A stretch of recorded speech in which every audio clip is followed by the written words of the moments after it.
כשבאתי לנשיא טראמפ, לפני עד תל אביב, אמרתי לו, אנחנו הולכים לאיראן. כי אני לא מחכה שהצוררים הללו, הצוררים שמכריזים בריש גלי שרוצים להשמיד אותנו, גם אתכם דרך אגב אמרתי לו, אבל אותנו קודם.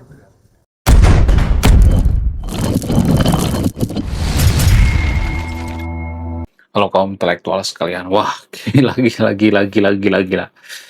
Luar biasa. Pernyataan daripada Netanyahu ini sepertinya akan bikin warga Konoha kejang-kejang kelonjotan berjamaah, terutama pendukung Iran. Jadi guys, ya seperti yang ada di video barusan, Netanyahu mengatakan, kalau kita menyerang Iran, tidak perlu izin Amerika. Nah, yang jadi pertanyaan, apa dibalik perkataan daripada Netanyahu ini? Apakah Israel itu lebih hebat daripada Iran? Bagaimana kalau Israel head to head dengan Iran? Apakah Israel akan menang? Jadi di media sosial ada banyak perdebatan ya, terutama pengamat abal-abal yang ada di Konoha. Ada yang mengatakan bahwa yang menang itu Iran tidak terkalahkan gitu ya. Ada yang mengatakan yang menang itu Israel gitu ya.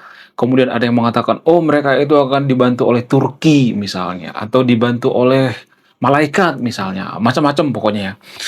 Kemudian yang jadi pertanyaan selanjutnya, kalau kita melihat dari sisi kemampuan gitu, siapa yang paling kuat sekarang ini? Jadi di video ini saya tidak akan berpihak pada siapapun ya.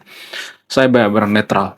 Saya bukan buzzer Israel, saya bukan buzzer Amerika, saya juga bukan buzzer Iran. Saya benar-benar netral di sini, saya ngomong by data. Data yang ilmiah tentunya ya. Jadi guys, menurut data dari Reuters ya. Jadi kalau mau marah jangan marah ke saya guys ya. Marah sama yang bikin datanya. Menurut data dari Reuters, kemampuan militer Iran itu sudah turun 80 sampai 90%. Jadi bagaimana mungkin mohon maaf. Bagaimana mungkin Iran bisa menang melawan Israel? Sementara kemampuan militernya sudah turun 80 sampai 90%. Bagaimana mungkin ya? Ya kan? Sementara ya peringkat militer Israel itu lebih tinggi daripada Iran. Satu tingkat di bawah Israel. Itu menurut data. Saya tidak ngarang guys. Ya, Anda boleh cek datanya. Ya, saya tidak pernah ngebohong yang nonton video. Enggak. Saya berusaha untuk memberikan data yang jujur. Karena kalau saya nggak jujur, ya, saya akan ditinggalkan penonton. Ya, saya tetap menjaga integritas, walaupun saya bukan orang suci ya. Jadi guys, ternyata Netanyahu itu sudah sangat-sangat siap atau ready untuk mengempur Iran. Wow. Kapanpun dan dimanapun. Ketika Iran nyari gara-gara misalnya, ya, ketika Iran itu nyari masalah lagi misalnya, maka ya, Israel akan membombardir Iran. Tapi anehnya kalau saya perhatikan, saya itu sering nonton video yang pro Iran juga ternyata guys. Saya nonton video yang pro Israel dan pro Iran. Jadi saya nonton keduanya. Kalau saya perhatikan itu, baik pendukung Iran maupun pendukung Israel merasa bahwa Iran itu, ya bagi pendukung Iran itu nggak punya salah. Ya, Israel juga seperti itu. Merasa bahwa Israel itu nggak punya salah. Jadi saya benar-benar netral di sini. Saya nggak berpihak pada siapapun. Terserah kalau kalian marah aja nggak apa-apa. Ya, yang penting saya ngomong apa adanya. Israel maupun Iran sama-sama melakukan kesalahan. Berkali-kali saya mengatakan, mereka sama-sama punya dosa. Jadi jangan bawa ke agama dulu deh ya. Kalau kita bawa ini masalah ke agama, kita tuh nggak netral. Akan berpihak. Kenapa? Karena ada bias agama gitu. Ya, ada pengaruh daripada agama. Pengaruh seiman, seagama, itu sangat berpengaruh. Jadi ngomongin geopolitik, ya, ngomongin ketahanan militer, jangan bawa agama dulu gitu ya, biar tidak fanatik gitu. Jadi menurut data ya, saya bukan buzzer Israel ya, menurut data, ya, ternyata kekuatan militer Israel itu ya, jauh di atas Iran posisi sekarang ini ya, karena kemampuan militer Iran itu sudah sangat-sangat lemah sekali ya. Kekuatan Iran itu satu-satunya adalah geografisnya. Jadi Iran itu kan dikelilingi oleh gunung ya, sehingga kalau ada negara yang menginvasi itu sangat-sangat susah banget, butuh effort gitu ya, karena itu semacam penjara yang sangat bagus sekali gitu ya, dikelilingi oleh gunung, itu kan melelahkan ya.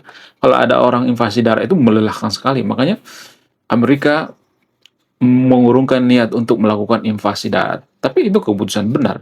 Ya kalaupun Israel melakukan serangan ke Iran itu ya menggunakan jet tempur, menggunakan drone, ya menggunakan B-2 Spirit mungkin ya kan, pinjam punya Amerika mungkin ya, ya kan nggak tahu kan, kuno ya kan.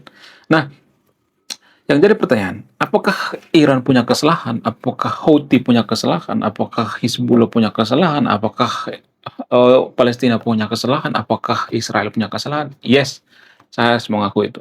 Ya, nggak ada yang suci di sini guys, nggak ada. Saya juga nggak suci. Ya, jadi jangan merasa paling suci. Oh, yang salah itu Israel. Israel itu penjajah. Ya, kita juga penjajah dari sudut pandang orang Timur Leste. Konoha itu penjajah dari sudut pandang minoritas.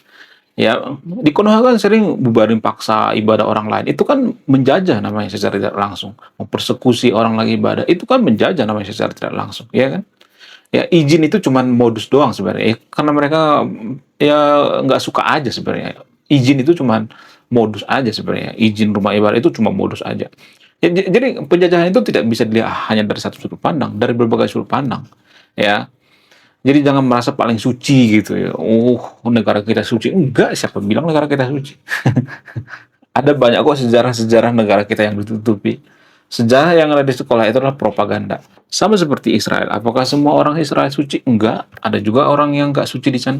Ya, jadi jangan bawa-bawa ini dulu ya agama gitu ya. Jangan si paling suci gitu ya. Iran juga seperti itu punya dosa kok. Israel juga punya dosa kok. Mereka sama-sama melanggar hukum internasional. Ya, berkali-kali saya mengatakan. Ya, kemudian bagaimana dengan Palestina? Saya tidak mendukung apa yang dilakukan oleh Israel di Palestina. Ya, saya kasihan dengan warga sipil. Tapi permasalahannya, ya ini nih jarang dibongkar nih ya. Hamas itu ngumpet di ketiak masyarakatnya. Itu permasalahan. Mereka ngumpet gitu, ya. Nah, tiba-tiba ada yang nyerang ketiak. Lalu tiba-tiba, masyarakat Gaza mengatakan, oh kita itu dizolimi, mereka menyerang warga sipil. Ya tentaranya ngumpet gitu, ngumpet di ketiak masyarakatnya. Tentara Hamas itu kan nggak pakai seragam ya. Mereka itu menggunakan strategi hit and run, tapi mengorbankan rakyatnya. Ya menurut saya pribadi itu lebih bermoral perang zaman dulu. Zaman dulu kan ada tempatnya tuh ya perangnya. Ya duel ya, satu lawan satu misalnya atau 1.000 lawan 1.000. Ya lebih baik seperti itu ya, seperti duel Viking misalnya. Lebih baik seperti itu daripada menggunakan strategi hit and run gitu ya. Strategi yang sangat konyol sekali gitu ya. Mereka ngumpet di ketiak masyarakatnya. Artinya mereka menyamar jadi masyarakat ya. Menyerang kemudian menyamar, menyerang kemudian menyamar. Itu kan nggak bagus ya. Itu nggak bagus. Ya, kalau mau perang ya pakai baju seragam gitu, sama seperti tentara Israel. Mereka menggunakan baju seragam gitu ya. Saya tidak berpihak pada siapapun di sini. Ini dari sudut pandang edukasi ya.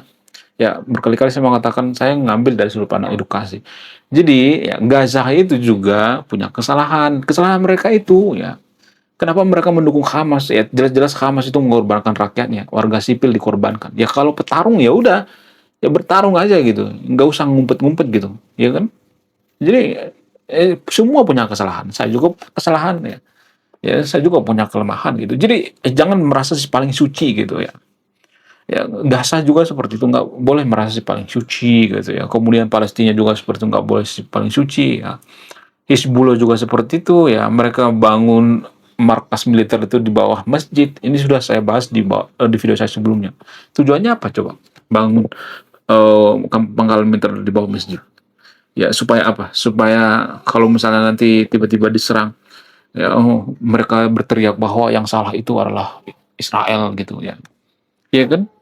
Ya, mereka berteriak kepada dunia bahwa yang salah itu Israel. Jadi kita tuh kemakan propaganda sebenarnya. Warga Konoha itu kemakan propaganda. Nggak tahu ya berita yang sebenarnya. Ya berita yang datang ke Konoha itu berita yang udah disaring gitu ya. Berita yang menjelajahkan Israel ya. Kita tuh dipropaganda. Makanya ya saya sarankan sampai nonton video nih ya. Kalau nonton berita itu ya sebisa mungkin berita yang netral, kemudian berita dari luar negeri, dari Reuters misalnya gitu ya. Kemarin ada yang nanya, Reuters itu orang mana sih? Saya tuh nggak tahu apakah dia bercanda atau tidak. Dia mengatakan Reuters itu orang mana sih? Sama seperti pertanyaan Kompas itu orang mana sih? Itu kan media, media independen ya. Dulu Kompas lumayan netral, sekarang udah mulai melenceng ya. Dulu lumayan netral lah gitu ya. Dulu saya sering ya baca berita di Kompas waktu zaman koran zaman dulu. Saya tuh sangat percaya dengan Kompas ya. Tapi sekarang ini udah mulai melipir-melipir gitu ya. Saya nggak tahu apa pengaruh daripada kadrun gitu, apa pengaruh daripada pesanan pemerintah, saya nggak tahu ya. Kemudian selain itu ya, kalau saya perhatikan Netanyahu ini tidak menganggap bahwa Donald Trump itu atasannya. Enggak. Dia tidak menganggap Donald Trump itu atasannya. Justru ya, mohon maaf bagi pendukung Amerika ya, mohon maaf. Justru ya, yang suka membantu maksudnya ya. Yang suka membantu Israel itu adalah Amerika. Ya. Kenapa bisa seperti itu? Apa alasannya? Karena orang-orang terkaya di Amerika itu rata-rata orang Yahudi. Cek data. Data mengatakan seperti itu. Mark Zuckerberg itu orang Yahudi gitu ya. Banyak tuh ya orang-orang terkaya di Amerika itu orang Yahudi. Taipan gitu ya. Ya mereka pasti membela dong ya. Membela yang seiman dengan mereka, kampung halaman dengan mereka gitu ya. Mereka pasti membela. Ya karena orang Yahudi itu persatuannya itu kuat ya. Kenapa bisa seperti itu? Karena mereka, ya mohon maaf ya, saya tidak mengatakan semua orang Yahudi itu suci ya. Ya mereka juga ya pasti ada orang jahat ya. Tapi mereka itu selalu dikucilkan ya. Jadi ada semacam trauma. Dari dulu mereka selalu dikucilkan ya, dikata-katain gitu ya. Mereka dianggap bangsa yang tidak baik gitu ya. Ya sebagian kemakan propaganda, sebagian lagi karena iri mungkin ya. Kita nggak tahu. Tapi saya tidak mengatakan semua orang Yahudi itu suci, enggak semuanya. Ya, jadi jangan berpikir saya pro terhadap Israel di sini. Saya nggak pro sama siapa di sini ya. Saya nggak pro terhadap Iran gitu. Karena warga Konoha itu kan selalu berpikir bahwa kita tuh pro-proan gitu ya, pro A, pro B, pro segala macam. Nggak seperti itu ya. Saya bicara by data. Jadi kalau Israel berhadapan dengan Iran head to head, ya kayaknya ya kalau dari data ya ini dari sudut pandang data, Israel lebih unggul, walaupun nggak terlalu unggul telak ya, karena dipengaruhi oleh geografis juga gitu ya. Lingkungan Iran itu susah di invasi ya. Tapi ya Amerika pasti membela Israel dong, nggak mungkin nggak membela. Walaupun baru-baru ini ya Donald Trump mengatakan kita akan stop pasokan senjata, tapi ya it's okay gitu ya. Kan mereka bisa dapat dari negara lain kan. Dan ya itu cuman gertakan doang. Donald Trump sama Netanyahu itu sobat akrab gitu ya. Ya mereka berbeda pendapat ya biasa aja gitu, tapi nggak sampai kotok-kotokan gitu ya, sampai perang-perangan gitu, nggak mungkin lah. Amerika nggak mungkin meninggalkan Israel. Karena apa? Karena Amerika itu dikuasai oleh orang-orang Yahudi gitu. Ya, mereka punya hubungan diplomasi yang sangat kuat gitu. Lobby-lobby Amerika itu, sorry bukan Amerika, lobby-lobby Israel itu luar biasa. Ya, kemudian teknologi mereka juga bisa. Ya, Israel itu kan salah satu negara penemu ya. Teknologi mereka kuat sekali gitu ya. Sementara Iran apa coba yang mereka temukan? Gak ada. Mereka hanya sibuk dengan urusan akhirat gitu ya. Boleh ya ngurusin akhirat, tapi permasalahannya kan ya mereka itu mengurusi bentuk kepala masyarakatnya gitu ya. Mereka mengurusi yang remeh-temeh gitu ya. Orang Israel apakah pernah mengurusi bentuk kepala warganya? Enggak, bebas-bebas aja. Kalau Iran mengurusi mata kaki masyarakatnya, kan ngaco ya. Itu yang bikin negara nggak maju. Konoha juga seperti itu kan.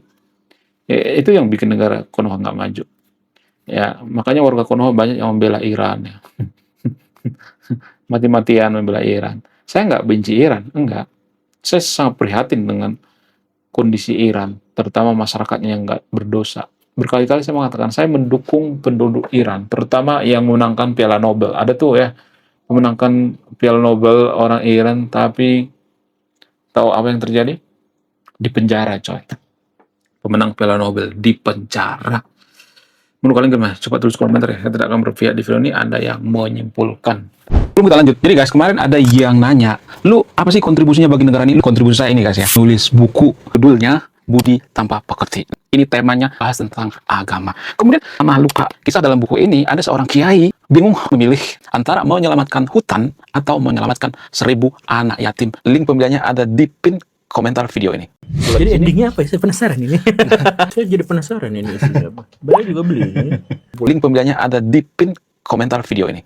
Oke guys, sekian video ini. Terima kasih Mbak Mami. Saya kaum intelektual. Salam rasional.